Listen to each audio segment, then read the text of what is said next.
Hi, I'm Casey Birmingham with Foundations Decor, and today we're going to show you one of our great projects, our home wooden blocks. And what's so great about these is, while you see here we've got a home, it can quickly become a Christmas home. Of course, right now it just looks like a tree fell in the woods in the shape of letters. But we're going to show you through a few simple processes how you can make this look much more festive for the holiday season.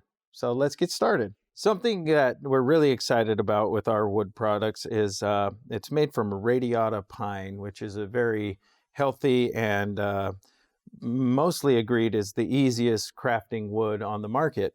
One fun fact about when you get our products and open them up is you'll notice that everything is pre-sanded and clean, so you won't have the mess of cleaning up before you even start crafting. Just like with all of Foundations Decor projects, what you want to do is start with our little cheat sheet, Easy Wood Crafting Guide. And that's just going to give you little tips and reminders before you get started so you don't mess something up and have to retrace your footsteps. So with that in mind, we're going to show you painting and paper crafting all at once on our wood project. So for this season, we're going to do a little Santa head, which is going to replace our O. The O still comes in the home kit, right? But for each month and season and holiday, we have these inserts that can replace the O so it fits the season. So we're going to start by putting X's on the sides of things we're going to cover. The home will be painted in a white or an off-white color, and I'll show you that in a moment. And again, we're going to trace the Santa because this much of it is covered with paper. You'll notice there's also paint, but we want to X the sides that are going to be covered with paper. And you can follow along. We're just doing some basic X's. What's nice is when this comes out of the kit, there's little pop dots to hold these pieces in place so you know exactly where they're going to go. So before you pull that off and start crafting with it, it's not a good idea to put X's on all the pieces. Don't worry about the actual Santa form itself because that's getting painted. Now once that's done, we can remove these pieces. And this again is where you're going to, here's our trusty large paper file. These come in handy because they get used, well, trust me, you'll see throughout the project that we use them in quite a few areas. But this is a good thing to take off those pop dots. You'll notice it just scuffs them right off of there. You're left with the refuse. Blow that off, get rid of that. And we'll just go through the process of taking all those off and cleaning them up.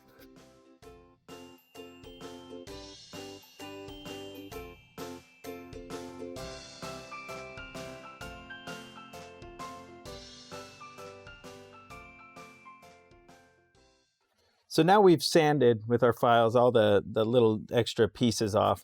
And again, like I said, you can be pretty physical with it. Most of the spots, and what's unique about a lot of our wood products is where paper is going to inlay or where there's paints that kind of join together, there's little pieces that will help joint and cover that. So you don't need to worry too much about getting every little piece because much of it's covered. I'm just a stickler for cleaning it off so that everything rests snugly on each other. So now we get to tracing. Now the fun part about the Santa head is we get to use paper. In this case, we've used Foundations Decor paper, our 80-pound cardstock, and all that was needed was 3 sheets for that. And we're going to begin our tracing. We've got our pieces X'd over here. Usually, and our crafting guide will tell you, is to put an X on the side of the paper you're going to use. In the case of white, we used both sides. You don't have to use both sides. You don't even have to use white. Maybe you want Santa Claus in his younger years who's got a darker beard or something. I don't care. Do whatever you want. But in this case, we're going to X this side because the beard, we used our plaid side. So we're going to X the side that has dots and match it with the X that we've put on the wood pieces, okay? Because that's how you know that that's the side that's going to be up, the back side here. And now we just trace.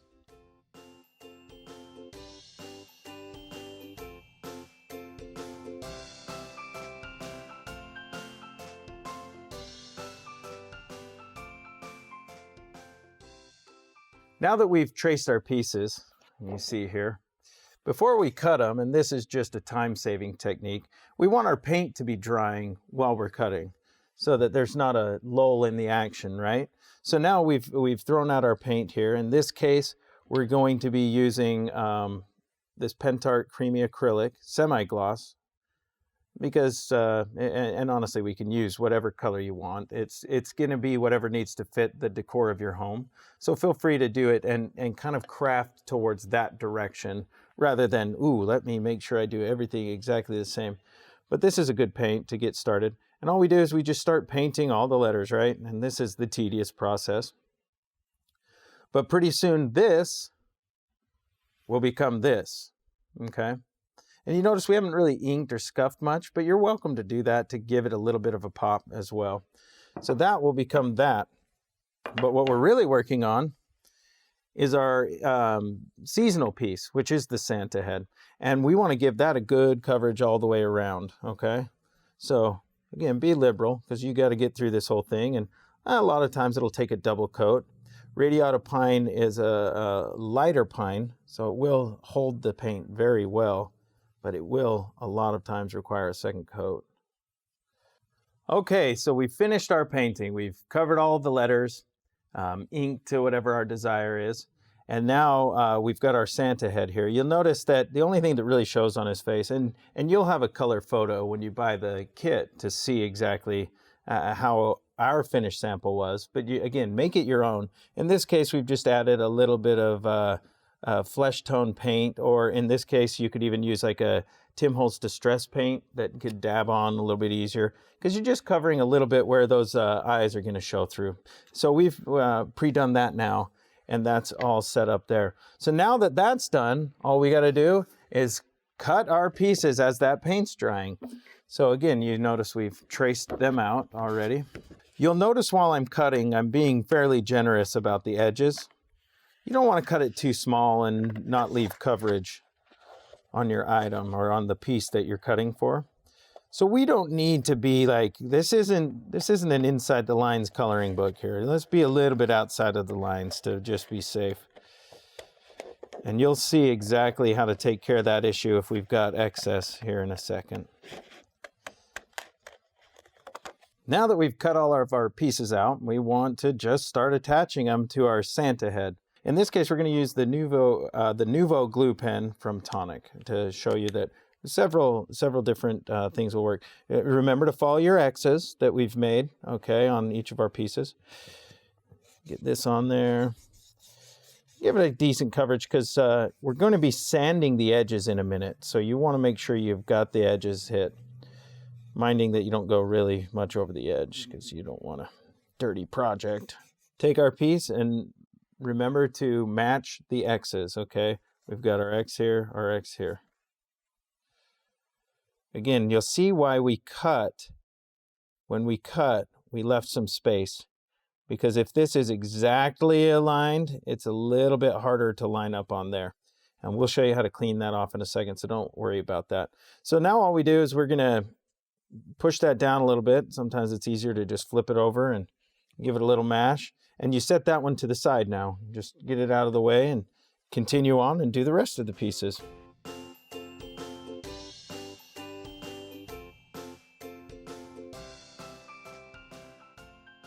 So we've been letting our painted home blocks and Santa head dry, and then we attached our papers while we were waiting for that to dry. So the next part is to clean it up. Like I said, don't worry about it. You want to cut a little bit wide on your lines. Now we're going to show that to you. That's what we have our files here for. For the straight large sizes, we've got the large file. It goes a little bit quicker. And you'll just see that it starts to cut the edge off and it cleans it up a little bit. One thing that might make this sanding process easier is if you just rest this against the edge of a table and hold down firmly so you can really pull into it without any problem. So we're just going to start sanding this up. You'll notice these wide open areas, it's easy with this big file. As it starts to get a little bit tighter, we also have a smaller file that can hit some of those little bit tighter nooks and corners. But then when we get in here, you'll notice with like the Santa beard, there's a harsh corner there, okay? And you're like, oh no, now what do I do?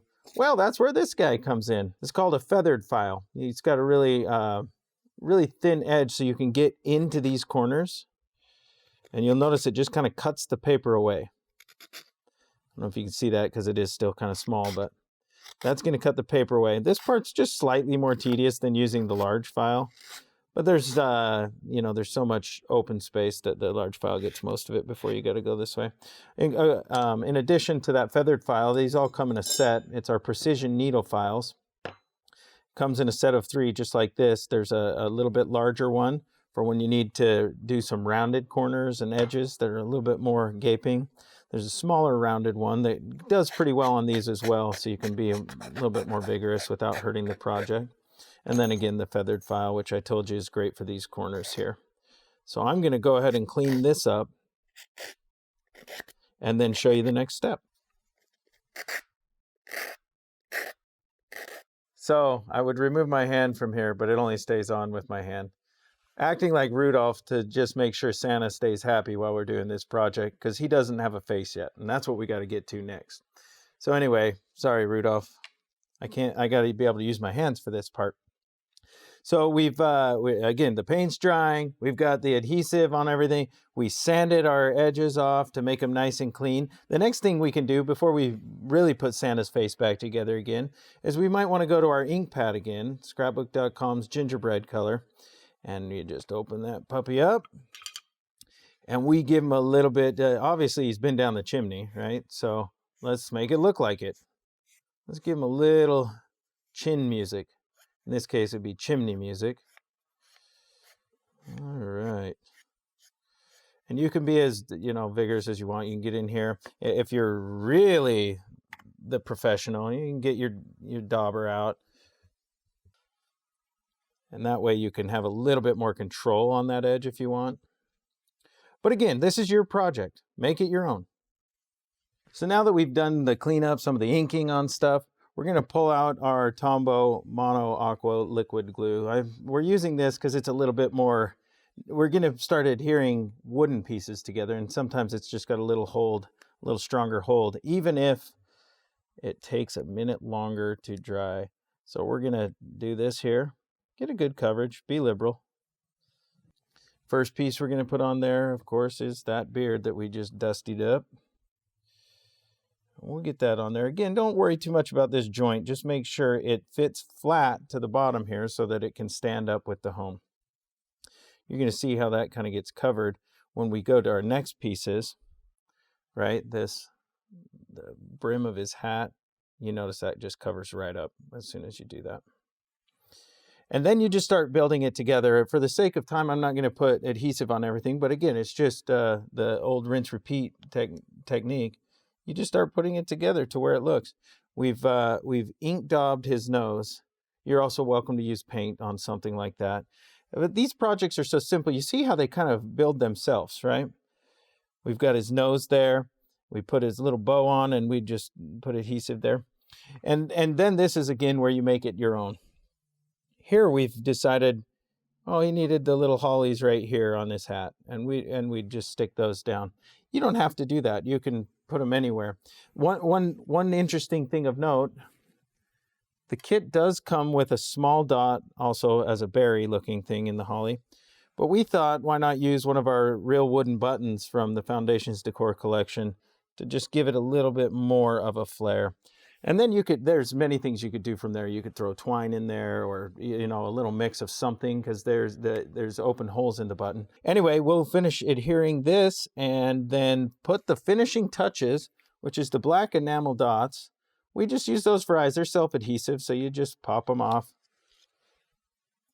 And I don't have great dexterity, so one trick you could do is leave off this first so that there's a little bit more space.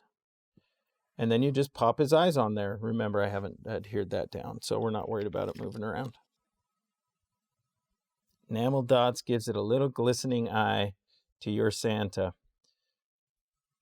So you can see with just a small amount of time, we've created a beautiful home decor project that can stand anywhere in your home.